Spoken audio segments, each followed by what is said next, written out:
Hi, I'm Chris McBrien. And I'm Derek Myers. Here at Pop Goes Your World, we've received a lot of great feedback on how much people enjoy the trivia segments that we do at the end of every episode. So we've decided to go back and put together compilations of the Fun with Yancy and Fun with Caveman segments we've done over the years as a set of bonus episodes. We hope you enjoy the fun. Episode 52. Oh, Canada, the best Canadian actors of all time. Fun with Caveman. Okay, so this one's going to be a little bit different this week. So since you're a special guest on the podcast, I thought that I would throw you sort of right into the fire. So hopefully you're up to this. What we're going to do, Caveman, is we're going to play a round of the winner's circle.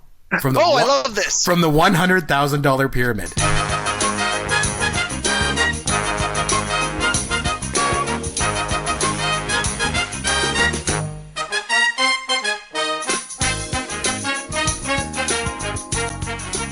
Chris, you know me. I love game shows. I have two specialty channels on my cable box right now. One of them is GSN? Retro Music Video Channel, and the other is the Game Show Network. Oh, I love the Game Show Network. Oh. The only thing is I get mad at the Game Show Network because now they show like a lot of newer shows or they produce their own shows. I want all the old stuff from like the 70s and 80s. I love that stuff. I could watch it all day long. So now you're going to be thrust into it. So you're going to be actually doing this. So, all right. Okay, so K-Ben, here's how it's going to work. I'm going to give you a list of movies or TV shows. Your job is to name the Canadian actor that appears in those movies or shows. Okay? Okay. You got it? I list the movies or shows. You name the Canadian actor. You all set? Okay. Go.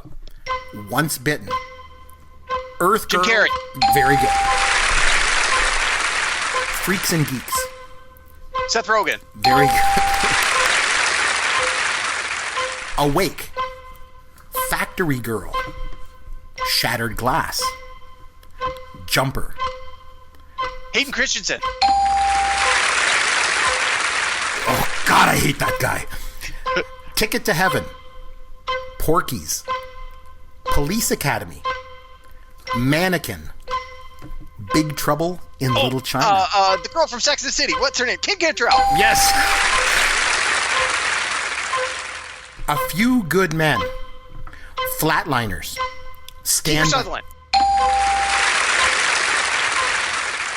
Parenthood. Ghostbusters. Rick Moranis. Yes!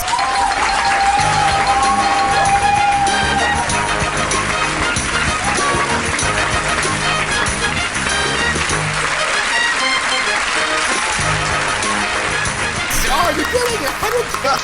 I won $100,000. Mail the check. Oh man, your check will be ready. We'll mail the check out to you. Absolutely. Yancy will mail the check out to you. Just contact him. I'll give you his. It's at Yancy Eaton on Twitter. Episode 53: The biggest movie disappointments ever. Fun with Caveman. Okay, so what we decided to do this week. Last week, I put you on the spot and made you do the winner circle of a $100,000 pyramid. Yeah, this week it twisted my arm. Yeah. Oh, you killed it. You beat Billy Crystal's record going to the top of the pyramid, and you won the $100,000. And Yancy's going to mail you a check. So look for that in the mail. In U.S. dollars. In U.S. dollars too. So it's worth even more in Canadian dollars. And so anyway, so this week I decided to do something different. I thought I'd throw it over to you, and I'd let you sort of take the reins with things. So what would you like to do? All right. So I've got some trivia questions here. So the show has been about our personal disappointments at disappointing movies. Right. I'm going to ask you some trivia questions about the biggest box office disappointments. These are all about movies that had huge budgets and made no money. Okay. Huge losses for the studios. They're all going to be in that theme.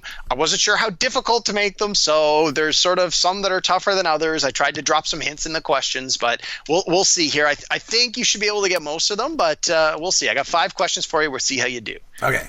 Okay, so remember, they're all going to be about box office disappointments. So, first one.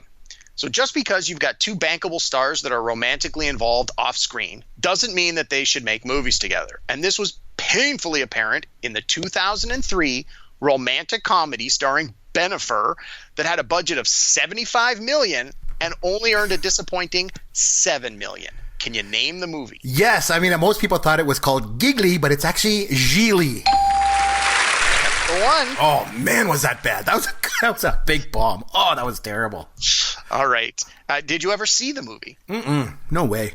No, me neither. I'm not sitting through that crap. Yeah, but I will admit they also worked together in a Kevin Smith film called Jersey Girl. They had a couple of early scenes in that movie. As a huge Kevin Smith fan, I went and saw that in the theater. That one was also disappointing, but it didn't lose quite as much money. And the thing with Geely, too, is I think a lot of people were like, oh, it was just the Bennifer thing was so big. People don't realize back at the time, that Bennifer thing was like crazy. It was like so overexposed. And so some people might chalk it up to the fact that that movie bombed because of the overexposure. No, the movie sucked. Plain and simple. Anyway. All right. That was a big one. Oh, yeah. That was a good one. Okay, moving on. Question number 2. So did you say it cost $75 million to make? They had a budget of 75. How the hell did that movie cost $75 million to make? Nothing happens. There's no special effects. Did they each get paid like $35 million for it or something? Well, that's ridiculous. I don't know. I don't know where these numbers come from. Man, that's terrible. Yeah. Okay, sorry. Go ahead. Right. Question number 2. Okay. You got me laughing now. Okay, fun. Number 2. What 1999 psychological thriller about an anthropologist who's imprisoned for murder stars Oscar winners Sir Anthony Hopkins and Cuba Gooding Jr. had a budget of $80 million and only earned a disappointing $34 million. Name the movie. Oh man, was it? It wasn't Sphere? Was no? Well, I don't know. I have no idea. The answer is Instinct. Oh God, what the hell is that? I don't even ever heard of that movie before. I don't think. I remember seeing it on video. I think I was still working at Blockbuster at the time, so it was one of the freebies. Yeah, it was not great. It was in the dollar bin, was it? Yeah, something like that. Oh, there you go. I did when I was doing a little bit of the research. I'm a Gen Xer. This is 1999? 1999. I don't know. Hey, man, I got to try and stump you. Yeah. An interesting bit of movie trivia that I read when I was reading this. It says, after takes with Cuba Gooding Jr., Sir Anthony Hopkins would routinely say, "Show me the money," in reference to his character from Jerry Maguire. Oh, gosh. So that brought a smile to my face. I can imagine Sir Anthony Hopkins doing that. So there you go. All right. Question number 3. Sure. I think these are going to get a little easier as we go here for you, Chris. Whatever. Okay. Steven Spielberg's film Jurassic Park was based on a best-selling novel by author Michael Crichton. Yes. But not every Crichton book has become a successful film. No, it has not. Can you name 2 of the 3 biggest box office disappointments that were movies based on Michael Crichton novels? 2. Well, Congo was definitely one. Congo was not. Congo actually made money. Congo made money, did it? Not a lot, but it did. Westworld? Didn't make the list. Oh, because maybe Westworld made some money back in '73 when it came out. I'll give you a hint. Yep. Just mentioned one. Like a minute ago. Was it Sphere? Was that his? Sphere was one. Sphere had a budget of $80 million, grossed $37 million, so it had losses of $43 million. Holy smokes. Can you name one of the other 2? I don't think I could now. One of them, the one with the biggest losses, starred Antonio Banderas, if that helps. No. All right. It was a movie called The 13th Warrior. No. Based on the book Eaters of the Dead by Michael Crichton. Okay. And the third one starred Gerard Butler and Billy Connolly. What the hell are those 2 guys doing in a movie together? The movie was called Timeline. It should have been called Dead of the Class. $80 million budget. It grossed $44 million. It lost $36 million. And 13th Warrior had a budget of $160 million and only grossed $62 million. It lost almost $100 million. Wow. So on the flip side, you have Jurassic Park, which made a stupid amount of money. So, as long as Crichton has novels that haven't been turned into movies, somebody's going to try and do it because there is a track record of success. There you go. All right. Okay, question number 4. Kevin Costner had 2 huge box office disappointments within a 3-year span in the 90s. They combined for total losses of $144 million. Can you name the 2 Kevin Costner box office disappointments from the 90s? Well, Waterworld was obviously one. Waterworld was the number 1, yes. And the other one was, I'm assuming, was Robin Hood, Prince of Thieves? It was not. Oh, that one actually made a lot of money. Huh. What else did he do that would have bombed right around that time? The Postman, right? Yes. Postman, 1997. $80 million budget, grossed $20 million. He lost $60 million on that one. Oh, so, yeah. And you got to think, this is only a few years after he was, Oscar winner Kevin Costner for Dances with Wolves, where he's like the golden boy, can do no wrong. Let's give him a bunch of money and he can do whatever he wants. Yep. Not quite that good an idea every time. No. All right, last question. Sure. Hopefully this one's one you can get here. Okay, this 2002 sci-fi adventure film had a budget of $100 million, and it starred 2 Oscar-nominated former Saturday Night Live alumnists. It only earned $7 million, making it one of the biggest box office disappointments ever. Can you name the movie? Oh, how the mighty fell, let me tell you. Although he was one of the box office kings of the 80s, oh man, Eddie Murphy sure fell apart when he made The Adventures of Pluto Nash. Absolutely. Yes. Oh man, that was bad. So then, trivia question: Who is the other Saturday Night Live alum who was an Oscar nominated? Who was in that movie?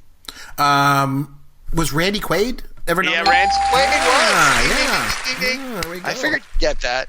All right. He's really lost his mind. He really lost his over the years, hasn't he? Have you seen anything about him lately? Oh yeah. Oh man. Cuckoo Bananas is probably the nicest thing I can say. Yeah, absolutely. Okay, well, hey, good job on the trivia. Again, I'm really surprised that I even got anything right, because a lot of those happened after, the 1980s, which I know nothing about. So, hey, you always ask Yancy questions about movies from your generation, and he gets them wrong, and you laugh at him. So I don't. We quiz each other on our own movies. So if I make him watch Revenge of the Nerds, he asks me trivia questions about Revenge of the Nerds, and I ask him questions about The Matrix and stuff like that. So as not to embarrass each other. Oh, okay. Well, I hope you didn't feel embarrassed. No, not at all. Well, I got some of them right, so I did okay. And believe me, I tried to get a question in there where the answer was Ishtar, but I could not come up with a question that would stump you on that. It was just too obvious. Just say the greatest movie of 1986. That's all you need to say. I say Ishtar. There you go. That's all you need to do. So there you go. Episode 54, Interstellar Movie Review. Fun with Yancy.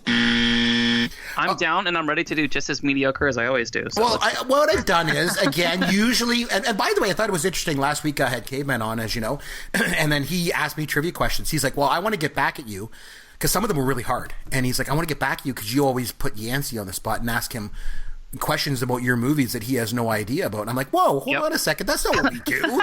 I ask him questions about his movies, and then you ask me questions about my movies, right? So the idea is that you know this movie, you love this movie, so the questions should be right up your alley. I'm not trying to... It's not like I'm asking you questions about, the making of Airplane or something like that. So, but anyway, okay, so I got some questions for you. Are you ready, my friend? Yep, let's do it. Okay, so Matthew McConaughey, we mentioned him already. Obviously, he starred in this movie, and he's obviously established himself as a major Hollywood actor. Now, we all got to start somewhere, Yancy. Can you name the movie Matthew McConaughey made his film debut in? Think of an old movie. He's been around for a while, hasn't he? Yep. It was 1993. Oh, wow, I can't think of anything even remotely close to that. I'll say, no, that was in the early 2000s. I don't know, Chris. I got to pass. It's Dazed and Confused. Wait, what? Dazed and Confused. I've seen that movie once, and I don't remember him being in it. Are you sure? Oh, my goodness. Jeez. This is the best ever. So, yeah, he's in Dazed and Confused. You can go back and you look it up on IMDb or whatever the hell you millennials do to find I don't know. Okay. So, Michael Caine, the legendary Michael Caine. And, of course, director Christopher Nolan. They worked together on this movie, obviously. But believe it or not, this is the 6th film that Michael Caine and Christopher Nolan have worked on together. So that obviously means by process of elimination, they've done 5 other movies together. Yancy, all I'm going to do is ask you to name 2 of the other movies that both Michael Caine and Christopher Nolan have done together. All right, so I know definitely The Dark Knight. Yes, that's one. Definitely Batman Begins. He was Alfred as well. There you go. You got 2. Could you name any more to get some bonus points? Inception, one of my favorite films of all time. He plays Miles. Yes. And our good buddy Sammy Reed, he's been on the show too, and I know I mention him every show, but he begged me for months and months. He's like, you have to watch The Prestige. It is an amazing film. Please watch it. And I kept basically giving him the cold shoulder, and finally I did. And he's on the Prestige as well. He's like the assistant or whatever. He's like their traveling assistant or whatever. I can't remember what his name is, but he is in The Prestige. So that's 4. There's one more. It's another Batman movie. Do you know what the third Batman movie is? Batman Begins, Dark Knight, and then what was the third one? I don't know. What is it? The Dark Knight Rises. Oh, that's you. You're cheating. That's basically cheating. It's another movie. You millennials keep making these freaking movies over and over again with sequels. They got to count, right? Okay, yeah. So Christopher Nolan, we talked about him a lot tonight, and he's obviously established himself as one of the premier directors in the business, right? But as I mentioned, just the same with Matthew McConaughey, he started somewhere. So, can you name the first film that Christopher Nolan ever directed? Wow. I don't think this is right, but I think it's the oldest one I can remember. Is it Memento? Memento is the one that I think a lot of people think is where he made his directorial debut, but it's not right. Sorry. So, no, his first feature-length movie he directed was in 1998, and it was called Following. Oh, I'm not even remotely aware, so... Okay, good on you, Chris. All right, Topher Grace. So we know him mostly from the 70s show, right? So Topher, that's a very unusual first name, Yancy. So could you tell me, do you know, what is Topher short for? My best friend of all time, he's been my best friend since 5th grade. His name is Christopher, but I've called him Topher or Toph for as long as I can remember. I assume it's Christopher, but I don't... Is it? Okay. Very well done. Okay. It seemed too easy to be right, but I guess... No, it's right. Because okay, so the 2015 Oscars, Interstellar was nominated for 5 Academy Awards, Yancy. None in the acting categories. But the year before that, Matthew McConaughey actually took home the gold as Best Actor at the Oscars for his leading role in a movie. Yancy, can you name the movie that Matthew McConaughey won Best Actor Oscar in 2014? It wasn't it the one where like he lost a lot of weight? He was like Yep. He was like a transsexual guy, or he had AIDS or something. I can't remember what it was called. It's the Dallas Buyers Club. But you were on the right track. Yep, definitely. Yep. So Anne Hathaway. We'll leave off with Anne Hathaway here. Yep. So obviously in the movie. And she's been nominated for an Academy Award twice. Actually, once for Best Supporting Actress and once for Best Actress. She actually took home the gold for one of those roles. Can you name the movie that Anne Hathaway won an Oscar for? I'll give you a hint. She won it for Best Supporting Actress. The Devil Wears Prada. No, she was not in that movie. Was she in that movie? I don't even know. I don't know. No, it was Les Miserables in 2013. Oh, I did not watch that. She was previously nominated in 2009 for Rachel Getting Married in the Best Actress category, but she lost to Kate Winslet in The Reader. But anyway. Episode 55, The Killing Fields Movie Review. Fun with Yancy. Okay, so do you have some trivia you want to throw me? I don't know really much about trivia about this movie, but go ahead. So, you, as always, you always like ruin like 3 or 4 of my trivia questions in the middle of the. Yeah, but such is life. So my first question was going to be, I was going to ask you if you knew what Hang's actual occupation was before the Khmer Rouge occupation. Right. You said a doctor. Do you happen to know specifically what type of doctor he was? He was a gynecologist. He was an obstetrician. Oh, sorry. Very close. I think that kind of counts. I'll give it to you. Like I said, I didn't even think you would know that he was a doctor, to be honest with you. But yeah, he actually served like he was a medical doctor and everything. Like he'd been helping people his entire life, which is kind of interesting. Yep. So Hang was the second non-professional actor to ever win an Academy Award. Can you name the first person? I'll give you a hint. It was back in 1946. Oh yeah, it was. Was that movie where the guy loses the arm in the war and comes back? The Best Years of Our Lives. What the hell was his name? Got the movie. Oh God, I can't remember his name. It escapes me. It's Harold Russell, and it is in the Best Years of Our Lives. Yeah, I remember that. You were right there. Yeah. They got an amputee to play that. I remember that. Yeah. Yep. Good job, though. I'll give you half credit for that. Yeah, half a point. All right, that's all right. Cool. Very nice. Yeah. All right, so we talked about John Malkovich. We both are fans. I'm a fan. Love John Malkovich. He's awesome. He plays Al Rockoff, yes. or Rokoff in this film. Yep. He did not receive any Academy Award nominations for The Killing Fields, but he did receive a nomination for actor in supporting role in another film of that same year. What was the name of the film? Oh, wasn't it? Was it Crimes of the Heart? Is that what it was? You're close. Places in the Heart? Is that what it was? Places in the Heart. Yeah. It was that same year. Yep. Very, very nice. Okay. Yep. See, I knew you would do good at these. I try to keep it pretty close to this because I know it's like this isn't the type of thing where you'd have like a ton of like pop culture sites and stuff like doing trivia on it or something. Right. It's pretty oblique. But so Sam Waterston, he earned an Academy Award nomination for this film. I don't think he did not win. He did not win. He's mostly known for his work as the character on Law and Order. Can you name the character? Was it Briscoe and Logan? Was he McCoy? Was it McCoy? Was that his name? McCoy? Yep, Jack. Yes. Very good. I used to watch that when I used to work at the bar late at night. I'd come home and they used to play it late at night on A&E, and I would watch it. Oh man, I can't believe I remember McCoy. Yeah. Oh yes. So Chris, can you name me the capital of Cambodia? It's Phnom Penh. And can you spell it? PHNOMPHEN.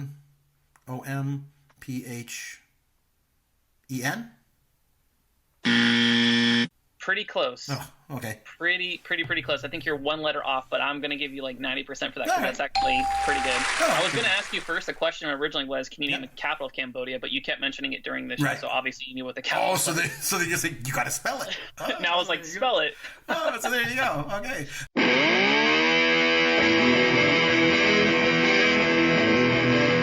Thanks for listening to Pop Goes Your World. You can contact Chris and Derek at popgoesyourworld.com. Please take a minute and review the podcast on iTunes or wherever you download and listen to the show.